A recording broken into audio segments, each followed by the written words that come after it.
दिनै नोंथाङा जिथुनाखि भैरबकुन्द समष्टि बुंनो थाङोब्ला वान अफ दा सिगनेटरि बिथां गबिन्द बसुमतारीनि जिथुनाखि समष्टियाव फैदों नोंथाङा मा बुंगोन? एनडिबिनि 34 इयार्स गोलाव समनि आन्दलन खालामनायनि उनावहाय दा बिथांमोना एबसुजों लोगो नांनानै जा मोनसे एकर्ड लानानै फैबाय जायखौ जों बिटिआर एकर्ड होननानै बुंदों। दा बे बिटिआर एकर्डनि दफाफोरखौ मावफुंनांगौनि थाखाय रायजो राजाफ्रा साफ्रोमबो सिगनेटरिखौ बिनि बिबानखौ लानो थाखाय लुबैदों आरो बे हिसाबैनो दिनै नैबे भैरबकुन्दआव बिथां गबिन्द चन्द्र बसुमतारी सार बे सारखौबो बे समष्टिनि गासै रायजो राजा बिथांमोना जे बिटिआर एकर्डआव थानाय दफाफोरखौ मावफुंहोथारनांगौनि सार्थआव दिनै लैहोर लैहोर बिथांखौ हेफाजाब होनो आवगायबोदों। निश्चित भाबै जों बेखायनो बुंनो हायो जे गबिन्द बसुमतारी बिथां सारनि देरहानाया बे 38 नं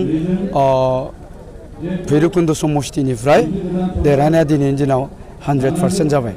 अब्ला नोंथाङा बिथांनि थाखाय स्पेसियेलि मा बुंनो खावलायगोन बे समाव? बिथाङा जिहेतु सासे गोजामथार एनडिबिनि दैदेनगिरि बे हिसाबै बे बिटिआर एकर्डनि दफाफोरखौ मावफुंनांगौनि बिबानखौ नाम्बार 1आवनो लाग्रोनांगोन आरो बिनि उनावहाय जों बुंगोन जिहेतु बिथाङा वान अफ दा सिगनेटरि आरो गोजामथार सासे जोंनि मुभमेन्टनि सासे दैदेनगिरि हिसाबै इउपिपिएल हानजाया सरकाराव फैनायनि उनावहाय दिनै बिथांनो जोङो गावनि समष्टिखौ डेभेलप खालामनांगौनि थाखाय बा दुलाराय बिटिआर ओनसोलनि मोनफ्रोमबो डेभेलपमेन्टनि जा बिबान बेखौ लानांगौनि थाखाय जों बिथांनो मोनसे गिलिरथार बिबान देरहालांखांनायनि उनावहाय इउपिपिएल दोलोआ होनो थाखाय थियारि जानानै दङ।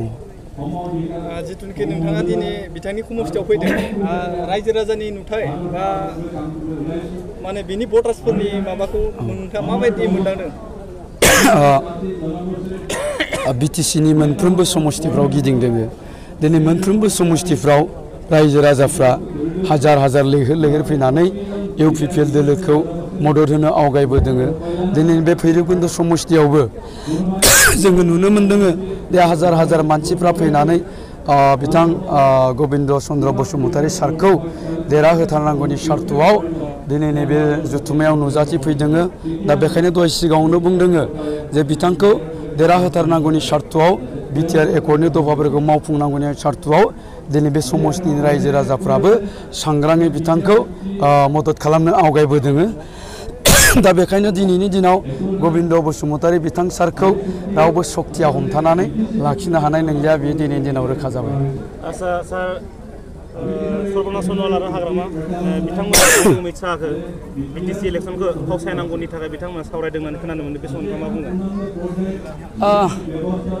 बयबो राजखान्थि दोलोआ गावबागाव हान्जानि मुलाम्फानि थाखाय खोथा बुङो।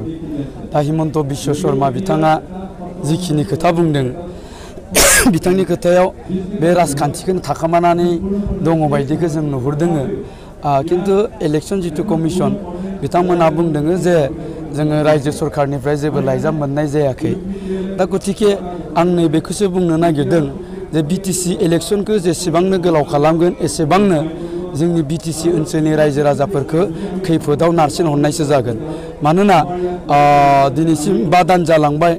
बे 5 दानावहाय रावबो पार्टिफ्रा फावसायनानै थायाखै जे गोबां मानसिफोर माने मास गेदारिं खालामनानै मिटिं खालामगासिनो दं जे कभिड-19नि जेबो प्रट'कलखौ मानिनायखौ नुनो मोनाखै। गतिके बेबायदिनो आरोबाव जुदि बे बिटिसि बिसायख'थिखौ फावसायनानै दोनबावोब्ला जोंखौ माने बांसिन खैफोदावसो नारसिनहरनाय जागोन होननानै आं बुंनो सानदों। मानोना बिसायख'थिया जायोब्ला बे गाबोननि दिनाव जायोब्ला गाबोननो जोबलांगोन।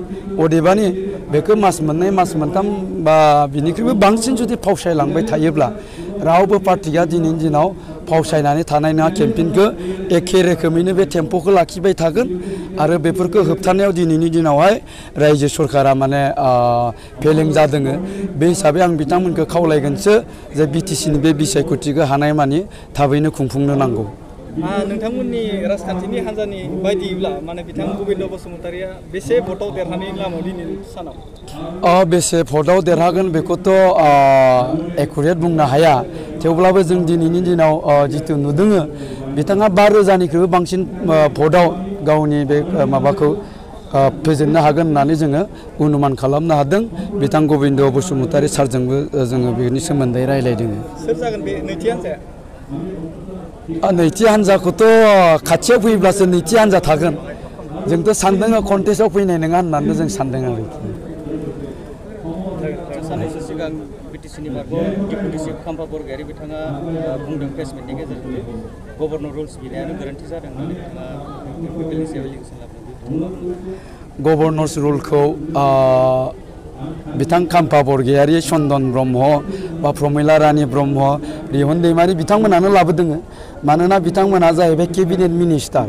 बे डिसिसनखौ केबिनेटआव लादों हिसाबै गभर्नर रुलखौ जों बिथांमोनखौसो लाबोदों होननानै बुंगोन। मानोना बिथांमोना दिनै रायजोफोरनि गेजेराव भुवा प्रचार खालामदों इउपिपिएल दोलोआ बे रुलखौ लाबोदों होननानै। अदेबानि दिनै बिथांमोना गावसोरनि बे गभर्नर रुलखौ लाबोदोंबाबो जिहेतु दिनै नैबे बिसायख'थिनि गावसोरनि एडभान्टेजखौ मोननो हायाखिसै। दा बिनि थाखायनो बिथांमोना इउपिपिएल दोलोखौ गभर्नर रुल लाबोनायनि दायखौ जाबसिननानै होगासिनो दं। खिन्थु जों गभर्नर रुल जानायनि उनाव नुनो मोन्दों जिहेतु 17 बोसोर जे बिपिएफ सरकारा गोबां माने कारापसन खालामबोबाय, रायजो राजाफ्रा दाबि खालामबोबाय दं, गोबां एन्टि इलेक्सनफ्रा दाबि खालामबोबाय दं। बेफोरखौ दिनै गभर्नर रुल फैनायनि उनावहाय निश्चित भाबै जिहेतु दासिमहालागैबो नायबिजिरनाय दं होननानै जों मिथिनाय जादों। जानो हागौ जोङो बेफोरनि सोमोन्दै उनावहाय गासै रिजाल्टफोरखौ मोनगोन आरो थारैनो बिपिएफ दोलोआ बबे बिथिङावहाय कारापसन खालामदों बे रायजो राजाफोरनियाव रोखा जागोन। बेखौ जोङो आसा खालामदों।